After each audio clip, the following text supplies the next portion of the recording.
So I'm not a snowboarder, and it's not...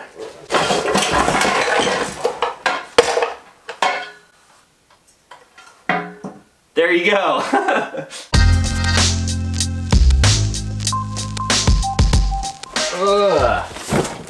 What's going on, everyone? Back with another episode of Stuff and Things. I got a couple things that I want to share with you guys. This is basically going to be like an update video, but also you probably know what's in this box already. The first thing that I obviously want to get out of the way is that the merch is now live in the Stuff and Things store. I know I said I was going to wait until the channel passed 300,000 subscribers. I was kind of like building up the hype to release new merch, but I figured you guys are here and you ask me for it all the time. You're here to support, so why not give you what you guys want? So the one downside is that I don't have everything that I want in place right now. I am still missing some hats, but I do have a lot of other cool stuff, and I should have more coming soon as well. As of now, I have t-shirts and 3/4 sleeves and hoodies, and I have these tumbler mugs.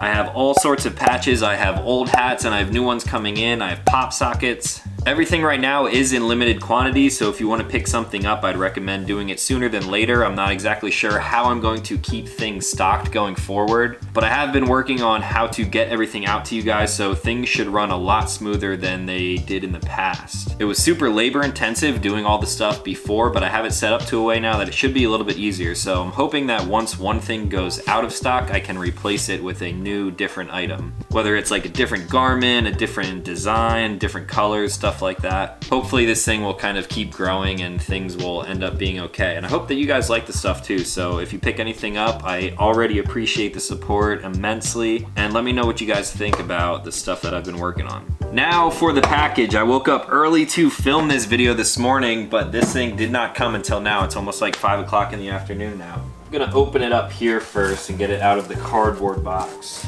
So a lot of you guys who are on my channel and you like the electric skateboard reviews, you guys have asked to see my thoughts on one of these things for a long time now. I've ridden one in the past one time when I was down in Miami. A friend of mine had one. You may have seen him in some of my videos too. We were out club hopping the one night. I was on my Evolve Bamboo GTX and he was riding one similar to this.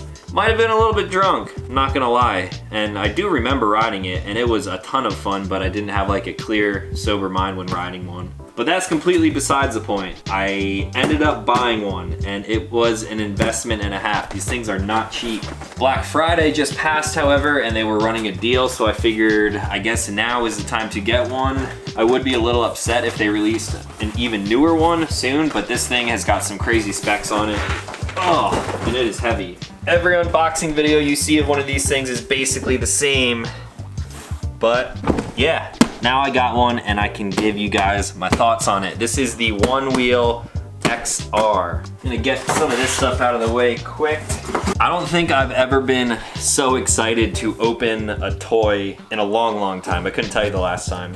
Probably the last time I bought one of my electric skateboards. So again, this is the Onewheel Plus XR. There is some nice information all over the outside of the packaging here. There's a cute little dog on the box. On this side, they of course are made in Santa Cruz, California. The Onewheel Plus XR is the extended range, so this one should go from 12 to 18 miles, which is plenty of riding time. It's got the Hypercore brushless motor, 19 miles an hour top speed, built like a tank. LED lighting, it can crush hills. It's got an app. All right, let's see what this thing actually looks like. Inside we have a manual, a bunch of Onewheel stickers. Typically you should read something like this, but I think I have relatively enough experience with them to understand how they work. Man, this thing is dope. Business cards, so when you're riding around you can hand them to people because they are going to ask what the hell you are standing on. Pretty beefy looking power cable here. And then we've got the Onewheel itself. How bad would it suck if this glass table just broke? This thing is not light, it's probably like 25 pounds. So this is obviously just going to be my unboxing, unveiling, saying, yay, I finally bought a Onewheel. I will, of course, be riding this thing a lot, and then I'm going to do probably multiple videos on this thing. Like I said, this was expensive, so basically I'm going to be using it to make a lot more content. I can take this thing where I do not take electric skateboards. I can ride up in my mountain land with this. I can just do so much more on a Onewheel than I can with an electric skateboard. So my initial impression is basically exactly what I thought. This thing is super solidly constructed. It's so weird actually holding this thing in my hand now because I can get like a better appreciation for just like the overall build quality of it. It's insane. There's a lot of really cool things too that if you really like dig into the actual construction process of these, you can really appreciate everything that went into it. Like the blue aluminum frame, for an example, all of these they're not just like bent aluminum pieces, they're actually made out of billet. They machine these side pieces and then send them off to be anodized, and then these are probably laser engraved in here. They use nice wood foot pads here for the sensor switches and everything. The axle that runs through the brushless motor inside of the Onewheel, it actually acts as a heat sink. That way they can push more electricity through it and give you more power to go up and down hills, and just the performance on this thing, from what I've seen, is pretty crazy, and I'm stoked to see what I can actually do with this thing. I'm going to actually connect the app on my phone, see if this thing has a little bit of a charge, and then can't really ride outside. It's pretty wet out there. This thing can definitely take a little bit of water here and there, but since it's brand new, I don't want to go splashing through puddles with it right now. Maybe I'll try to clear some room in here and see if I can just cruise around on the carpet. All right, I have a feeling this could turn into one of those like fail compilation videos. I might end up on one of those. On the app, it says to power up the board once it is on the ground. Board is on. Always wear a helmet. Lean on a friend to get started. I don't have any friends. The front foot pad has a sensor on each side. Make sure to cover both sides of the front foot pad with your foot. Come up to balance slowly with your board and it will engage. To dismount, the most important thing, you have to slow down to less than a mile per hour with your toe planted. Lift your heel from one side of the foot pad. You can also just jump off with both feet. Got to turn on the Bluetooth. Is that it already? Wow, that connected really fast. All right, it did ship with a little bit of battery. Let's see if I can even stand on this thing without dying. No shoes. I should probably be wearing shoes, but you know. Ooh, the lights came on. Can you hear that thing? Sounds so cool. Oh man. All right, this is a little sketchy, not gonna lie.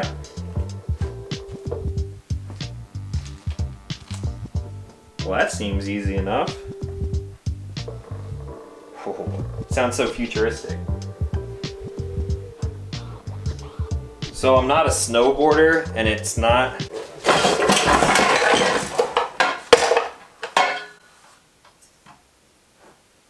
there you go. So I was saying I'm not a snowboarder, so it is weird getting used to like turning left and right like that. Don't worry, nothing's broken. Maybe I should take this thing out to the garage and actually put shoes on and give it a little bit of a better test. All right, so as I was saying, I'm not a snowboarder. These things are very different than skateboards. I've been skateboarding my whole life. I have snowboarded before. I have ridden one of these before, but it was only for like 5 minutes or so. The thing that I already noticed is that the way you turn is obviously very different. You're just rocking your weight on each side of this big go-kart tire, so that's definitely gonna take some getting used to. I think my preferred method while starting out is to actually jump off the board when I feel like I want to dismount, so let's see if I can do it a little bit better with shoes on.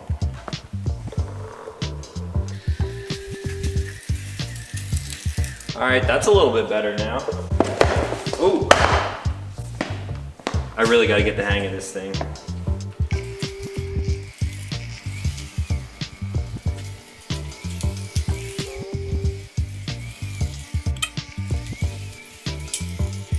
I think the hardest thing to get used to is actually the turning when you have to keep your feet planted. If I lift my toe or my heel, I think the Onewheel is going to shut off. Well, I can turn heel side fine, but turning toe side is really weird.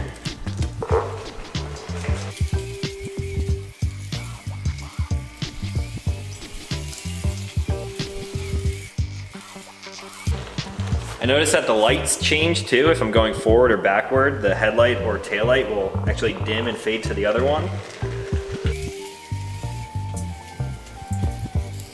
I think I need to do more ankle movements rather than moving my whole leg.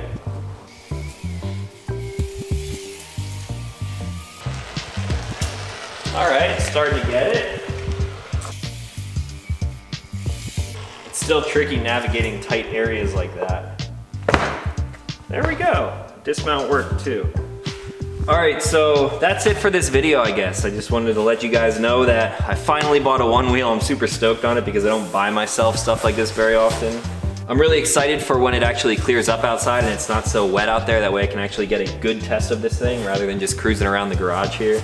But yeah, Onewheel content is going to be on the way. A full-blown dedicated review might not be out for a little while yet. I'm gonna be doing some like inner city town riding and then some off-road riding. So expect a couple videos on the Onewheel Plus XR.